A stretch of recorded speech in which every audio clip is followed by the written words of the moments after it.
Advanced Studio Classroom is on the air.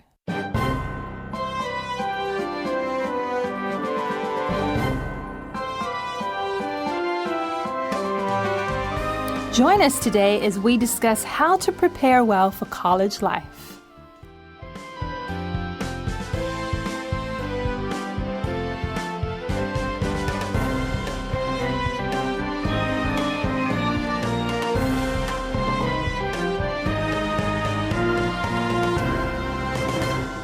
Hello, Advanced listeners. Well, welcome to Advanced Radio for the month of August. And right now we are looking at our trends article and we are talking about college life.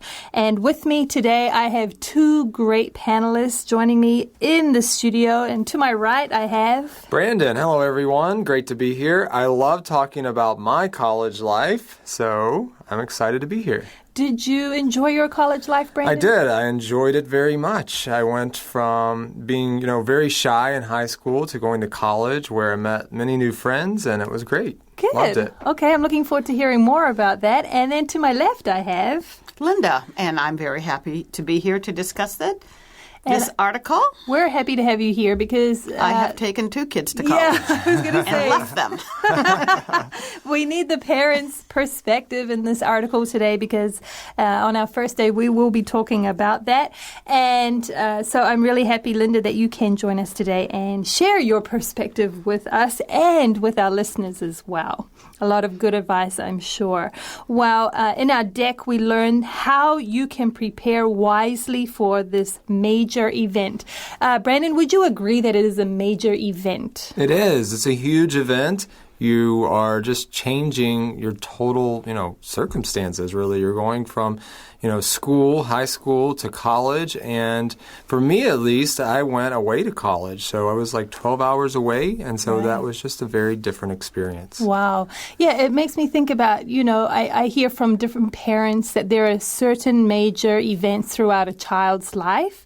Linda, I think going to school when they're young is one of them, or at least that's a major event for the parents, right? I think also for the kids, too. Mm-hmm. But going away to college is definitely a changing point in people's lives. Right. And I think, like you mentioned, Brandon, especially if you're moving away. Yes. Right? You're no longer living at home anymore. Right. You're actually perhaps moving to another city. Which is great. I thought that was a positive point. And I think it is for a lot of kids. Not everyone, but I enjoyed that part of it. Mm-hmm. And so it's good to, I think, be prepared for it, whether you're the child or whether you're the parent, right? And that's what we're going to be looking at today. So why don't we get started with our first reading for today? If you have your Advanced magazine, open to page 38, or if you have your electronic device, join us as we look at column 1 for today.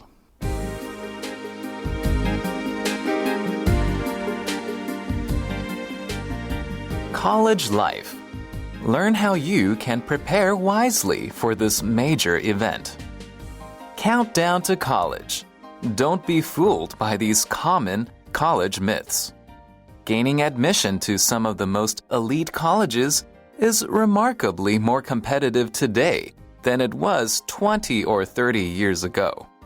Unfortunately, this increased competitiveness has spurred myths that need to be dispelled. Myth number 1. Only the best and brightest get accepted. Reality. Most colleges work very hard to create and implement a holistic admissions process. It's very important to colleges to understand how you spend your time outside of the classroom. There are many variables at work simultaneously. Your rank in class, your GPA, and your SATs may say a lot about you, but your personal essay and letters of recommendation provide greater insight. Colleges want to know not only that you will be able to succeed academically, but also what you will contribute to campus life. Many colleges promote the fact that they have rejected hundreds, or in some cases thousands, of valedictorians. While at first glance this appears ominous, what it is really saying is that colleges are looking at more than numbers. They are trying to create a balanced class that has jocks, artsy kids, geeks, activists, and so on. So play up your strengths and try to figure out what sets you apart.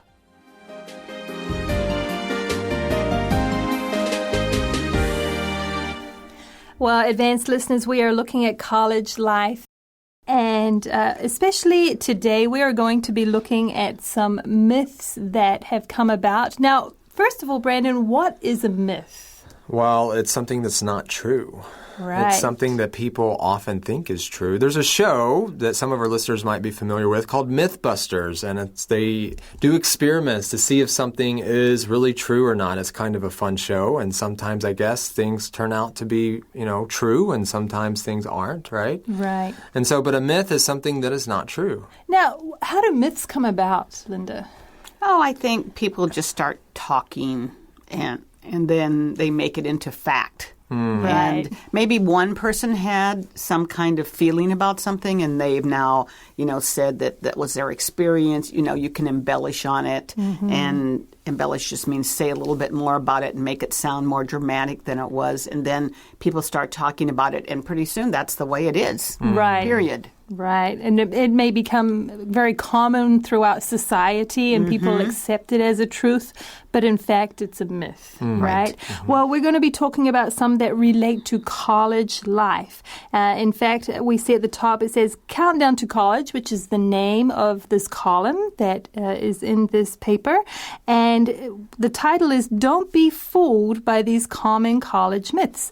Now, because a myth is not necessarily the truth, that's why we say don't be fooled. What does it mean to be fooled, Brandon? Well, if you're fooled by something, you buy into it, you believe it. And we can often be fooled by things, what people say, what people do. And so we want to tell people this so they don't believe it. Right, exactly. Well, we start this paragraph by talking about some elite colleges. And what do we learn, Linda? Well, I think when we say the word elite colleges, we're talking about the United States, Harvard and Yale automatically come to mind. It says here that, and I do believe that this is true, it is more competitive today than it was 20 or 30 years ago. I don't think it is. I think it's the same. 20 and 30 years ago, it was, extremely difficult to get into an elite college in the United States, Harvard or Yale, but it's not impossible. And it says that because of this, it's so competitive, or this increased competitiveness has spurred myths. I like the use of this word, has spurred myths. It means created and encouraged them to grow. Right. Yes, they've grown bigger, these myths. But they need to be what, Brandon? They need to be dispelled. And if something is dispelled, you remove the fears or doubts concerning that. And so in this case, if we're dispelling the myths, we're kind of removing the doubt from that, removing the fears from that, and saying it's not true. Right. Okay, good. And what is the first myth that we tackled today, Linda? Only the best and brightest get accepted. Okay, so that is the myth. And I think most people would consider that, because if we're talking about elite colleges, you have to have a certain standard of schooling, education. Your grades need to be a certain level. But what is the reality, Brandon? Well, the reality is that most colleges work very hard to create and implement a holistic admissions process. And so there are a few words here we can talk about. First of all, all these colleges are working very hard and they're implementing something. Right. They're putting something into place if you implement something. And then holistic is the idea of bringing in many different things to create something that is very complete. Okay, so what do you think they mean here, Linda, when they say they implement a holistic approach? They're looking at more than just your grades. Okay. And they talk more extensively about this in the second paragraph here. But, we think that grades mean everything, and they don't necessarily. Right. Okay. So, in fact, in the next sentence, it says it's very important to colleges to understand how you spend your time outside of the classroom. What do they mean by that, Brandon? Well, what are you volunteering? What kind of volunteer work are you doing? What are some of your hobbies? Right. So it's not just about academics. It's about extracurricular activity. Right. So extracurricular activities that you do outside of the normal school syllabus, school curriculum, right? And so colleges do also want to know what you're doing with your extracurricular activities, right? And those can be so extracurricular just means not classes. Right. So it can be what you're doing at school, what you're involved in at school, and maybe also a club or something like that. Sports, right. music, but also what you're involved in outside of school. So are you volunteering at an organization? Are you helping in a community center? They are definitely looking for those kind of traits. So it's not just your grades that they're looking at. Okay. Right, and that's what the next sentence says. It says there are many variables at work simultaneously, and simultaneously here means all at the same time. Right. And they might not all rank evenly, but they definitely have a part in your acceptance. Okay. All right. So we learn in this next sentence, your rank in class, your GPA, and your SATs may say a lot about you, but what else says something about you, Brandon? Or your personal essay and letters of recommendation provide greater insight. And so students that are applying to a college, they write an essay talking about themselves, maybe things they're involved in and so forth. And so they learn a lot about you through that. And I think these colleges, they want to bring in students that are shining, right? And because they will represent this school one day, potentially. And so they write these essays, and then they have letters of recommendation, maybe from teachers who will recommend that they, are a good student or say that they're a good student and so forth. So here, when you say shining, I think also of being well-rounded. Right, definitely.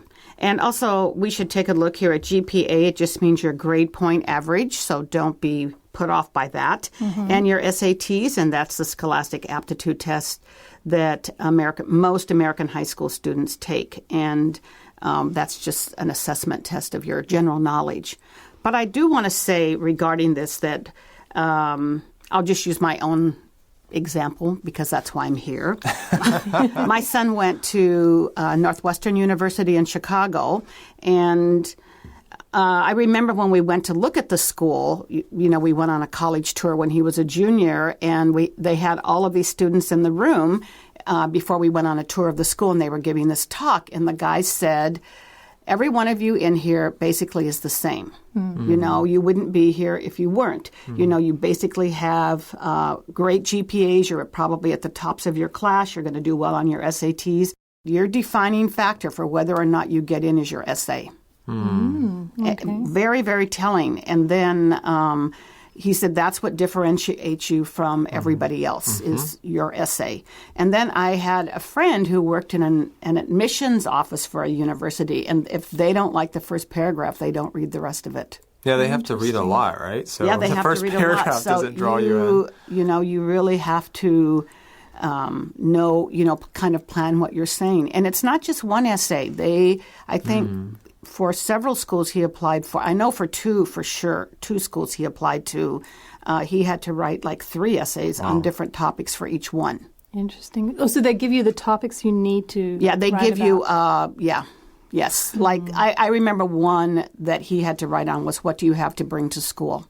Like what kind of about your life. Kind of like why should we let you in is what it kind of meant. But the topics are generally about what they've done or what they can add to the Not university. Necessarily. Or is it something totally... Well, they're generally broad enough, but it really is to get they're not specific and they are not academic, So it's like your perspective on something or, kind of they're looking to see what makes you different and why they should let you in. Which is interesting because here in the next sentence, they say colleges want to know not only that you will be able to succeed academically, but also what you will contribute to campus life. So already in the personal essay, they're wanting to know what kind of person you are and what you will contribute to campus life. Right. What is campus life, Brandon? Well, it's the life that you live on the campus. But it's the classes you're taking, the people you're interacting with, and there's so many things you do on a college campus, especially if you live on campus.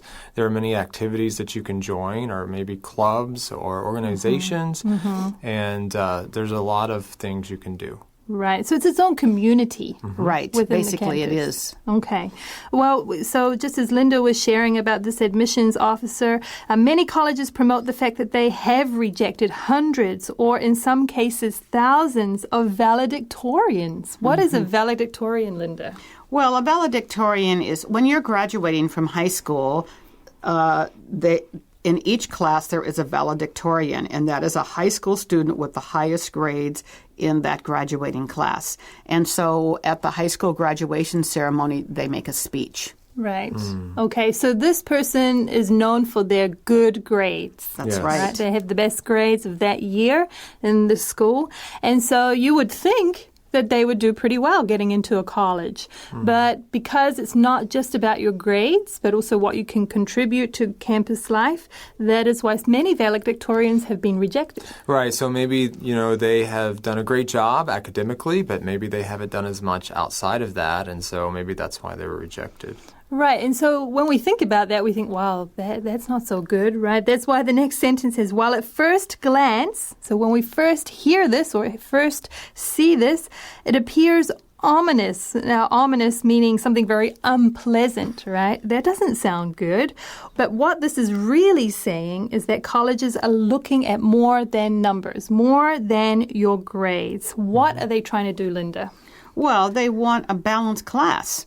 So they're looking for all kinds of people with a lot of different interests. So it goes on to say that a balanced class that has jocks, and that just means an athlete. That's a very kind of slang term that we use in high school and college to talk about a guy, that's his life is sports. Okay, that's a jock. And they're also looking for kids in arts. They're looking for geeks and activists. I don't know if any college is looking for an activist, or when we think of that word Depends anyway. What kind of activist? Right, perhaps. I was just thinking that. So activists usually, when we think of that word, we think of somebody who is politically active or demonstrating. Right. But they are looking for people that are go-getters. Right, have an opinion about something and are willing to talk about it, discuss it, debate it. And this word geek. Wow. What's a geek, Brandon? Someone who is very smart. I think of someone who likes video games or technology, and they're really into that so much that maybe they don't, do other things as much. Yeah, I think of Bill Gates or even Mark Zuckerberg, these people that might code all night, but the result is something pretty big and pretty amazing that changes the world, right? But if you look at all of this, you see that really they're looking at a cross-section of society. Yes. They don't want people that all they do is bury their nose in a book all the time. Right. So I have a question. Is this saying that they have a certain quota for each type? Like if they don't want everyone to be like super academic, so they say, and this year we have enough of these types of people, but so now we need to look for these other to make a balanced class. Is that what it's saying? I know that they do have quotas, but I think it goes geographically. I mean, that's what I've always thought, is because, actually my son was saying that he went to school there was a kid in his class that had a full scholarship to Northwestern, and, he wasn't a valedictorian. Yeah. So, and they also, when you're looking at Ivy League schools, since that's what we're talking about, a lot of these schools, if they accept you, they make sure you can't go financially. Right. Because they have huge amounts of money given to them for, endowments by their alumni. And so there are like scholarships and a lot of things available. So, if you're thinking about going to or trying to get into a school like this, if we could send our son there, anybody can send their child there. Right. Because they do help you a lot. Right.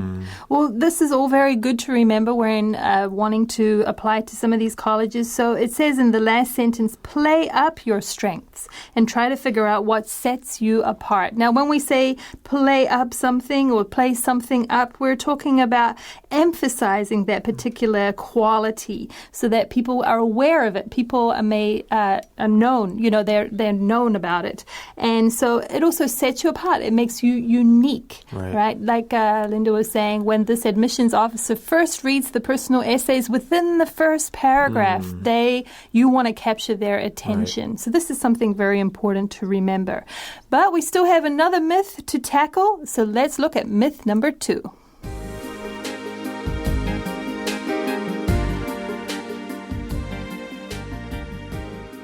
Myth number 2.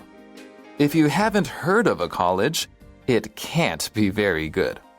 Reality. Don't fall prey to prestige panic. Colleges and universities come in all colors, shapes, and sizes. Some students think that if the college doesn't compete in Division I sports or isn't in the Ivy League, it's not a good school. The question to ask yourself is not if the school is good, but is it a good fit for me? Does it have what I am looking for academically and socially? Is it the right size? Will I feel comfortable with the other students on campus? Is it a good distance from home? Guard against stereotypes, preconceived notions, and hearsay.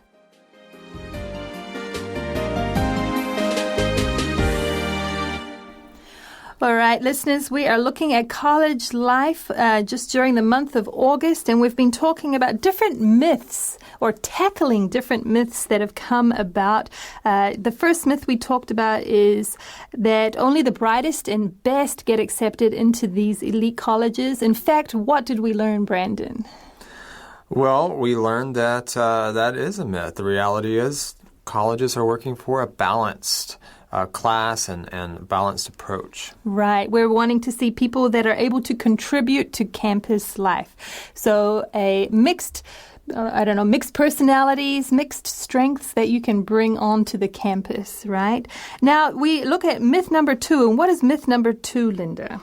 Well, if you haven't heard of a college, it can't be good.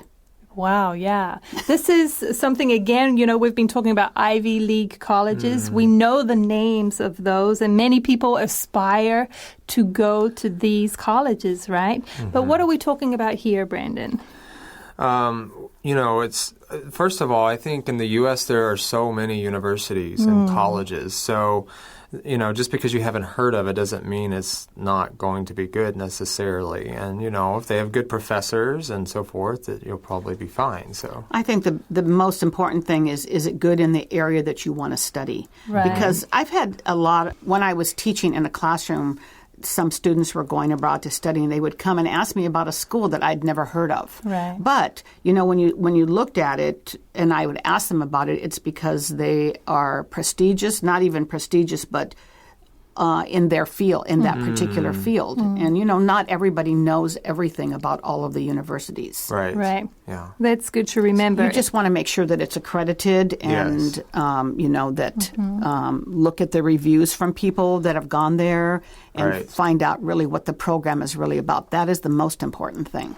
Right, yeah, that's good. And there are different reasons why people might like a college. There are some schools, of course, are known for their academics, and other schools are known for maybe a more balanced lifestyle or so forth. So, and most people are looking, I think, for the academic side, but it really depends on the person, and you have to find the college that fits for you.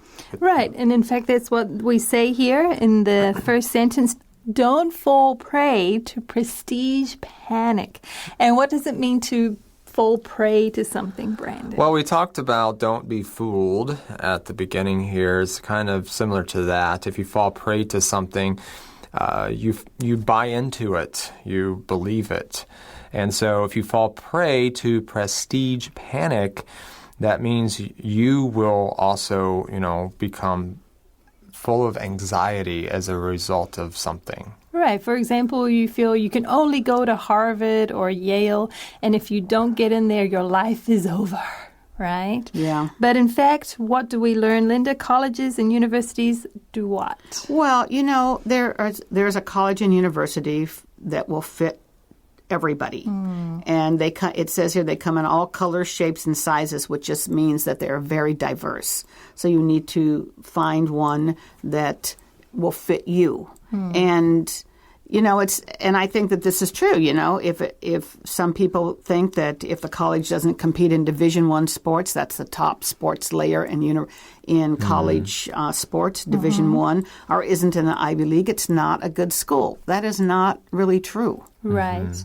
Yeah, the question is this a good fit for me?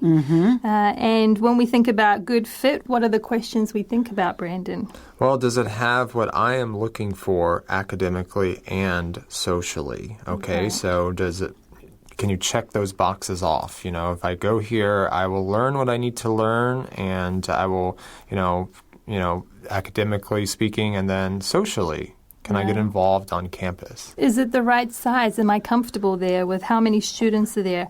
Will I be comfortable with the other students on campus? Or is it a good distance from home? Is it far away enough? Or is it close enough? In fact, what do we need to guard against, Linda? Well, stereotypes, only this kind of student goes to this kind of college, or preconceived notions. So what do you already think about this school? Do you have a bad, feeling about a school from what people have said, or something that you've heard, or it's too small, or hearsay? And that, of course, goes back to myths, Right. That's how myths happen, right? Yeah, hearsay. It's something that you heard and you don't know whether or not it's true, but we might as well believe it. Yeah. Exactly. Was there anything else you would like to finish off by letting our listeners know before we finish for today? Well, I think for parents and also for students, this is kind of not really a myth, but I will encourage all of you, we found this to be very common. When our son came back at Christmas time, he wanted to quit.